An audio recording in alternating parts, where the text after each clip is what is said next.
آپ سب کو سلام جی۔ بائبل مقدس میں بے شمار ایسے لوگ ہیں روزہ میں ٹھہرے ہیں۔ یہ سارے بائبل مقدس کے کریکٹر ہیں جنہوں نے روزہ کی حالت میں خدا کے ساتھ وقت گزارا۔ روزہ جو ہے بائبل مقدس میں اگر ہم دیکھیں تو ہمیں ایک دن کا روزہ بھی ملتا ہے۔ کتنے دن کا جی؟ ہمیں 3 دن کے روزے کا بھی بائبل مقدس میں ذکر ملتا ہے، 7 دن کے روزے کا بھی، 9 دن کے روزے کا بھی، 21 دن کے روزے کا بھی ذکر ملتا ہے، پھر 30 اور پھر 40 روزوں کا بھی ذکر ملتا ہے۔ تو آج ہم ایک ایسے شخص کی زندگی کے بارے میں دیکھیں گے جس نے 21 دن کا روزہ رکھا تھا۔ تو بتا سکتا ہے؟ دانیل نے 21 دن کا جو تھا وہ روزہ رکھا تھا۔ شاباش۔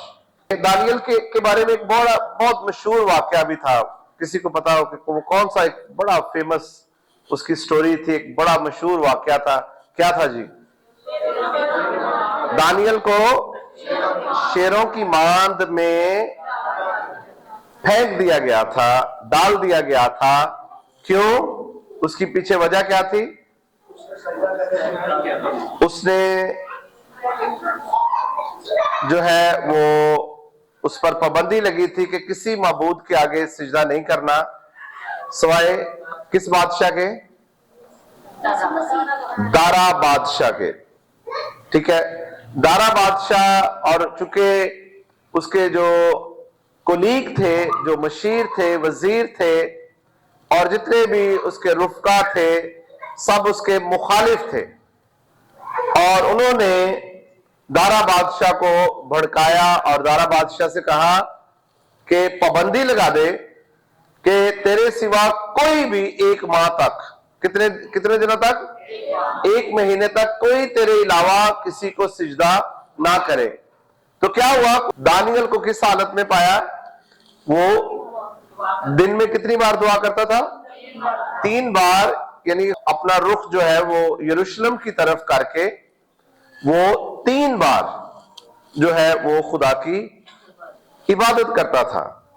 تو اب اس پر یہ گناہ جو تھا، جو اس دارا بادشاہ کے سلطنت میں سے گناہ کے طور پر 1 مہینے کے لیے سمجھا جاتا تھا، تو اسے پھر کیا سزا ہوئی کہ اسے شیروں کی ماند میں پھینک دیا گیا۔ اور شیروں نے کیا کیا؟ پھر شیروں کے منہ بند ہو گئے۔ یعنی دانیل سے پہلے بھی وہاں پر کوئی پہنچ گیا تھا، یعنی اس سٹوری میں فرشتے، خدا نے فرشتوں کو وہاں پر بھیج دیا تھا۔ تو فرشتوں نے کیا کیا؟ فرشتوں نے شیروں کے منہ جو تھے وہ بند کر دیے۔ شاباش۔ یعنی ان کے دانت جو تھے وہ اتنے نکیلے نہ رہے، اتنے خطرناک نہ رہے کہ وہ دانیل کو چیرتے یا پھاڑتے۔ دانیل وفادار تھا خدا کے ساتھ، تو بالآخر دارا بادشاہ جب صبح سویرے بے چینی کی حالت میں ساری رات نیند نہ آنے کی وجہ سے جب وہ ماند میں جاتا ہے تو دیکھتا ہے کہ دانیل جو ہے وہ باسلامت ہے، یعنی ٹھیک ہے وہ۔ تو پھر اس نے آواز دے کر کہا کہ اے دانیل، زندہ خدا کے ماننے والے، تیرا خدا مبارک ہو۔ پھر اسے نکالا، اور پھر انہی مشیروں کو، وزیروں کو، ناظموں کو جنہوں نے اس کے خلاف یہ بغاوت کی تھی، ان سب کو ان کے خاندانوں سمیت شیروں کی ماند میں ڈال دیا گیا۔ اور شیروں نے کیا کیا؟ شیروں کے منہ کھل گئے اور شیر ان پر جھپٹ پڑے اور انہیں چیر پھاڑ کھایا۔ یہ سٹوری تھی۔ اور اسی دانیل کے بارے میں آج ہم سیکھنے جا رہے ہیں، جو روزہ دار بھی ہے، جو پاکیزگی اس کی زندگی میں ہے، خدا کی قدرت اس کی زندگی میں ہے، اور خدا کے مکاشفات جو ہے اس کی زندگی میں ہے۔ تو آج میرے بھائیوں، ہم آج خداوند کے زندہ کلام مقدس میں سے دانیل کے بارے میں سیکھیں گے کہ دانیل کیا تھا۔ اگر ہم پہلا باب تو پہلے باب کی 8ویں آیت میں کیا لکھا ہے کہ لیکن دانیل نے اپنے دل میں کیا کیا جی؟ ارادہ کیا کہ اپنے آپ کو شاہی خوراک سے اور اس کی مے سے جو وہ پیتا تھا ناپاک نہ کرے، اس لیے اس نے خوجہ سراؤں کے سردار سے درخواست کی کہ وہ اپنے آپ کو ناپاک کرنے سے معذور رکھا جائے. یعنی اس نے معذرت کر لی کہ میں کچھ بھی نہیں کھاؤں گا، کچھ بھی ایسی شاہانہ خوراک نہیں لوں گا، میں نوشی یا شراب نوشی نہیں کروں گا. اور اس نے اس بات کا دل میں ارادہ باندھ لیا تھا. سادہ لفظوں میں یہاں پر وہ یہودا سے تھا، اس کی جو جگہ تھی وہ ہولی تھی، پاک تھی، لیکن جب وہ اسیر ہو کر آیا، ہار کر آیا، قیدی بن کر آ گیا بابل میں، تو وہاں کا ماحول جو تھا، وہاں کی ثقافت جو تھی وہ بالکل مختلف تھی. اور یہاں پر ہم دیکھتے ہیں کہ بابل کا کھانا جو ظاہر کرتا ہے وہ یہ تھا کہ دنیا کی کشش جو تھی ان کے قریب تھی. وہ آرام طلبی میں بھی تھے، وہ عام طور پر خدا کے کاموں میں وہ سمجھوتا بھی کرتے تھے. یہ وہ ساری باتیں جو تھی جس کے خلاف دانیل نے عہد کر لیا کہ وہ کسی ناپاک چیز کو نہ چھوئے گا اور نہ اسے پیے گا. اور اگر ہم دانیل کی کتاب میں دیکھیں تو دانیل ایک شفایتی شخص بھی تھا، یعنی اپنی قوم کی شفاعت کرنے والا تھا، اپنی قوم کی اپنے لوگوں کے لیے دعا کرنے والا شخص تھا. اور اس کے لیے ہم 9ویں باب میں بھی دیکھ سکتے ہیں 3 آیت میں، اور لکھا ہے کہ میں، یعنی وہ اپنے آپ کے بارے میں کہہ رہا ہے کہ میں نے خداوند خدا کی طرف رخ کیا، یعنی وہ 3 بار دعا کرتا تھا، اور میں نے منت اور مناجات کر کے اور روزہ کیا کر کے اور روزہ رکھ کر اور ٹاٹ اوڑھ کر اور راکھ پر بیٹھ کر اس کا طالب ہوا، اور میں نے خداوند اپنے خدا سے دعا کی اور اقرار کیا اور کہا، خدا تو اپنے فرما بردار محبت رکھنے والوں کے لیے اپنے عہد و رحم کو قائم رکھتا ہے. اہل کلیسیا مل کر شاؤٹ کریں آمین جی. یعنی اس پیسج میں ہمیں ملتا ہے کہ وہ خدا کی حضوری میں گر گراتا ہے، وہ خدا کی حضوری میں اپنی قوم کے لیے جھکتا ہے خدا کے آگے. روزہ جو ہے یہ اس کے بہت سے شخصی مقاصد بھی ہیں. آپ اپنی ذات کے لیے روزہ رکھ سکتے ہیں، آپ اپنی فیملی کے لیے روزہ رکھ سکتے ہیں، آپ اپنی قوم کے لیے بھی روزہ رکھ سکتے ہیں. آپ خدا کے آگے گر گرا سکتے ہیں، آپ خدا کے آگے منت مناجات التجا کر سکتے ہیں کہ خداوند ہماری قوم پر رحم کر، ہمارے ملک پر رحم کر، ہماری مسیحی قوم پر خداوند رحم کر. ہم روحانی ترقی کے لیے، روحانی گروتھ کے لیے بھی ہم رکھ سکتے ہیں. سب مل کر شاؤٹ کریں آمین جی. دانیل نے یہاں اس پیسج میں کیا کیا؟ اس نے ٹاٹ اوڑا، وہ راکھ پر بیٹھ گیا، کچھ نہیں کھایا، کچھ نہیں پیا، گناہ سے مبرہ ہو گیا. اس نے عہد کر لیا کہ وہ کسی ناپاک چیز کو نہ چھوئے گا، نہ اسے پیے گا، نہ اسے کھائے گا. یہ اس کی کمٹمنٹ تھی. آج ہم دانیل کے کریکٹرز پر ہم بات کریں گے، اس کے کریکٹرسٹکس پر بات کریں گے. پہلے نمبر پر دانیل جو تھا، اس کا دل جو تھا نا، پہلا کریکٹر دانیل کا، اس کا دل بڑا پختہ تھا. سادہ لفظوں میں کہہ سکتے ہیں کہ تھوڑے نہ بھی نہیں کوئی یہ دل توڑ سکتا سی. یعنی فرم فیتھ فل شخص تھا، ایک مصمم ارادے والا شخص تھا. لوگ کہتے ہیں نا کہ تون لت جائے پر اسی اپنے فیصلے تو باز نہیں آنا، جڑا اسی فیصلہ کر لیا پر تون بھی لت جائے. یعنی اس قسم کا، اس جذبے والا وہ ایماندار شخص تھا. اس نے دل میں یہ پختہ فیصلہ کر لیا تھا. ہم نے پہلے باب کی 8ویں آیت میں دیکھا کہ میں تو نہ میں نوشی کروں گا، نہ میں ناپاک چیزوں کو چھوؤں گا، نہ میں شاہی کھانے میں شامل ہوں گا. اس نے فیصلہ کر دیا تھا. اس نے کہا نہیں، میں شاہی محل میں جا کر کسی قسم کی کوئی شاہانہ خوراک جو